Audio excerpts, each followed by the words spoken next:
हमारे पाहुने आए हैं। अब जैसे ही बारात आई नारद जी चले आए। नारद जी को जो मैना मैया ने देखा प्रणाम किया, जय हो आपने कितना सुंदर रिश्ता करवाया, देखो तो सही कितनी बड़ी बड़ी देवता बारात में आए। हाँ मैया ये तो सब आपकी कृपा है। नहीं नहीं नारद जी आपकी जय हो, जय। फिर पैर पड़े। नारद जी बोले बाद में भी मैया ऐसी कहती रहेंगे। मैना मैया बोली कैसी बात करते हो महाराज। इतने में भगवान नारायण सामने से चले आ रहे। अरे नारद जी ये क्या दूल्हा? बोले नहीं नहीं मैया ये तो तुम्हारे दूल्हे का फ्रेंड है नारायण। ओहो हो जय हो नारद जी आपकी जय हो। क्या रिश्ता करवाया, जिसके मित्र ऐसे तो दूल्हा कैसा हो, आपकी जय हो। अब इतने में इंद्र चला आ रहा हाथी पे बैठ। ओहो हो ना हो यही दूल्हा है। नारद जी बोले नहीं नहीं नहीं ये भी नहीं, तो ये तो आपके दूल्हे का वाटरमैन है, पानी आने की व्यवस्था देखता है। अच्छा और ये नारद जी आपकी जय हो, आपने क्या रिश्ता करवाया? बोले बस बस मैया थोड़ी देर और। अब कुबेर आए। ओहो तो ये तो जरूर दूल्हा होगा। बोले नहीं नहीं नहीं ये भी तुम्हारा जो स्वामी है ना जमाई है उसके लेन देन की व्यवस्था देखता है कुबेर। ओहो जय हो आपकी जय हो। अब जैसे ही शंकर भगवान आने वाले थे नारद जी बोले मैया मैं चलूं? बोले क्यों चलूं अभी जरा दुलार? बोले नहीं नहीं मेरे क्या बहुत सारे मित्र आए जरा मैं मिल लूं। नारद जी तो सटक लिए मैया के लिए। अब जैसे ही शंकर जी आए, अब भोलेनाथ तो उल्टे बैठे थे तो दिखे ही नहीं। मैया बोली हमें परछन करना है, जरा दूल्हे को घुमा। एक व्यक्ति गया, गण गया। बोले भोलेनाथ हाँ आपकी सास आपका परछन करना चाहती है। तो बोले वो कह रहे दूल्हे को घुमाओ। बोले दूल्हे को काहे को घुमाओ? तो बोले पहले कौन गया है? बोले नंदी। तो बोले पहले नंदी को पुजवाओ। दूल्हा आता पहले घोड़ी की पूजा होती है, हमारा नंदी पूजेगा पहले, क्योंकि हम पलट गए तो हो सकता है पूजा ही ना हो, तो नंदी की तो हो जाए। चलो ठीक नंदी की पूजन हो गई। अब बोले अब तो पलट जाओ। बोले हम काहे को पलटे, नंदी को घुमाओ। तो नंदी घूमेगा तो हम खुद स्वयं सामने आ जाए। अब जैसे ही नंदी को घुमाया और जो भोलेनाथ सामने आए, मैना मैया ने ऊपर मुंडी उठाई। जितनी सखियां साथ में थी साफ थाली फेंक फेंक के 9 2 11 हो गया। और मैया ने जो देखा तो उधर ही धड़ाम से गिरी, दीपक बुझ गया, लोटा गिर गया, सब हो गया। भोलेनाथ बोले हो गया परीक्षण, चलो ये बताओ जनवासा कहाँ है? अब महाराज भोलेनाथ तो चले गए, सारे देवता इकट्ठे हुए भोलेनाथ के पास गए। बोले बाबा करा ली बेइज्जती? क्यों क्या हुआ? बोले कितने अपशगुन हो गए? क्या हुआ? बोले आपको देखते ही दरवाजे बंद हो गए घरों के। कितना बड़ा अपशगुन है? बोले अपशगुन नहीं है तो सगुन है। क्या? बोले हो सकता है यहाँ की यही रीत हो कि दूल्हा को देख के दरवाजे बंद होते, अपशगुन थोड़ी। बोले अच्छा आपने देखा आपकी पूजन की थाली में दीपक बुझ गया, कितना अपशगुन की बात है। बोले अरे दीपक नहीं बुझा, दीपक समझदार था। उस दीपक ने जलते हुए दीपक ने देखा कि जिस भोलेनाथ के सिर पर चंद्रमा चमचम चमक रहा है उसे जरा सी ज्योत क्या दिखाऊं, स्वयं दीपक बुझ गया। अच्छा और भरा हुआ जल का लोटा गिर गया। अरे उस लोटे ने सोचा जिसके सिर पर गंगा खलखल कर रही है, एक लोटा जल उसको क्या चढ़ाऊं। मेरी सास बड़ी समझदार थी, उसने जानबूझ के लोटा फेंक दिया। अच्छा महाराज और तुम्हारी सास बेहोश हो गई, वो भी सगुन हुआ? बोले ये भी सगुन है। क्यों?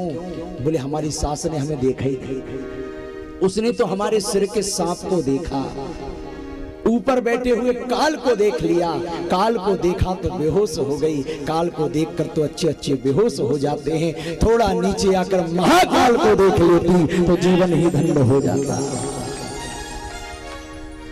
हर अपशगुन को भोलेनाथ ने सगुन में बदल लिया। समय ज्यादा इसलिए जल्दी से विषय को आगे बढ़ाएं।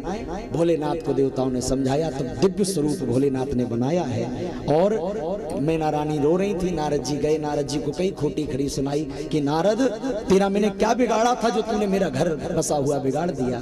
तब किसी और ने नहीं, माँ पार्वती ने समझाया मैया तुम चिंता क्यों करती हो, जनी ले हूँ माँ तो कलंक करुणा परिहरऊ अवसर नहीं।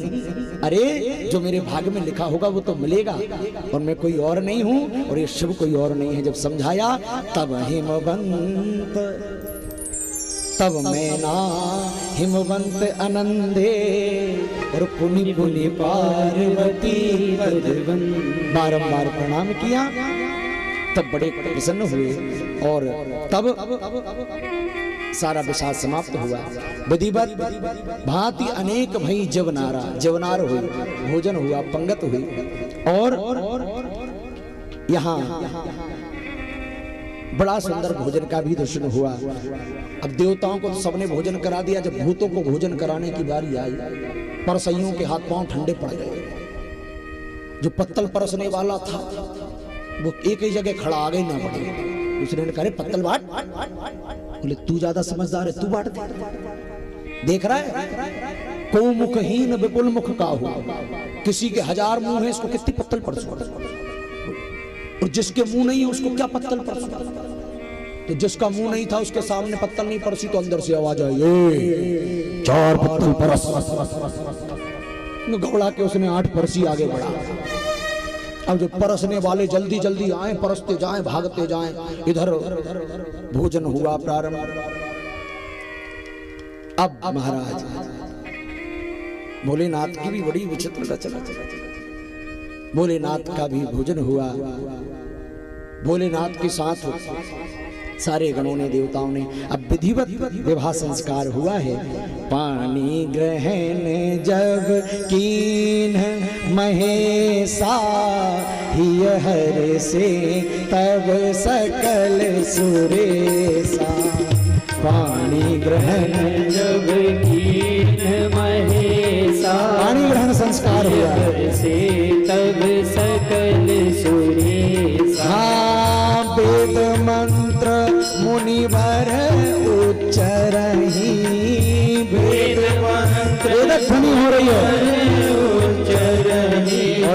जय जय जय शंकर सुर करहि, जय जय जय शंकर सुर करहि। वेद मंत्रों का पाठ हुआ।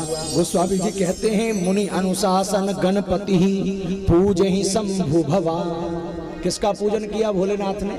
गणपति जी का। अब मन में आता है कि गणेश जी का पूजन कैसे कर लिया? भाई विवाह हो रहा है, शंकर पार्वती का पूजन किसका? गणेश जी का। तो नीचे फिर लिख दिया गोस्वामी जी ने, को नहीं संशय करे जनी देव अनादि जी है। देवता अनादि हैं, इसलिए संशय नहीं करना कि शंकर जी के विवाह में गणेश जी की पूजा कैसे हो। गणेश जी तो प्रथम पूज्य हैं। हर गिर जाकर भयो विवाह हुआ। मैना और हेमवंत जी ने पानी ग्रहण करवाया, पद पखारे, कन्यादान हुआ और बड़ा सुंदर विवाह संपन्न होकर के।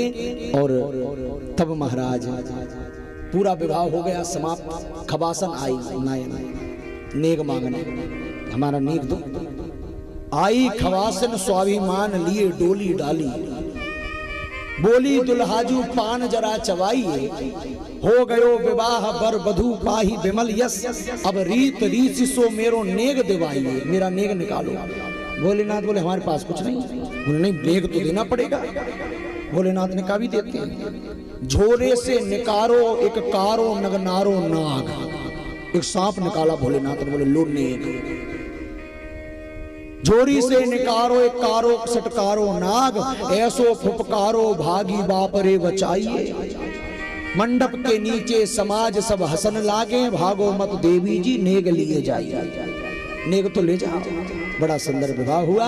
और इसके बाद माँ पार्वती की विदाई हुई है। माँ मैना ने माँ पार्वती को सुंदर शिक्षा दी, बेटी करे हूँ सदा शंकर पद पूजा, नारी धर्म पति देव न दूजा।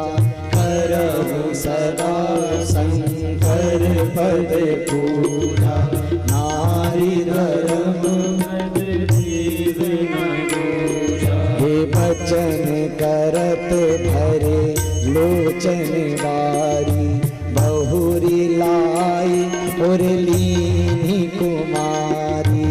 बचन रोते हुए माने अपनी बेटी को कहा, बेटी सदैव सेवा करना। अरे कत विधि सजी नारी जग माही, पराधीन सपने हूँ सुख नारी। कत विधि सजी नारी जग माही, पराधीन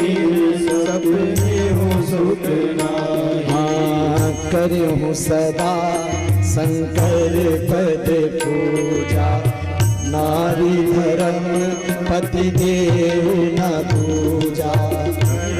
सदा शंकर पद पूजा, नारी धर्म पति देव न दूजा। बेटी सदैव शिव जी के चरणों की सेवा करना पत्नी का दूसरा धर्म नहीं है। कत विधि सजी नारी जग माही, दिव्य उपदेश दिया भगवान विवाह करके और कैलाश पर्वत पहुंचे हैं। अब भोलेनाथ को जरा रात्रि भर जाने दो, आज विवाह संपन्न हुआ है। आइए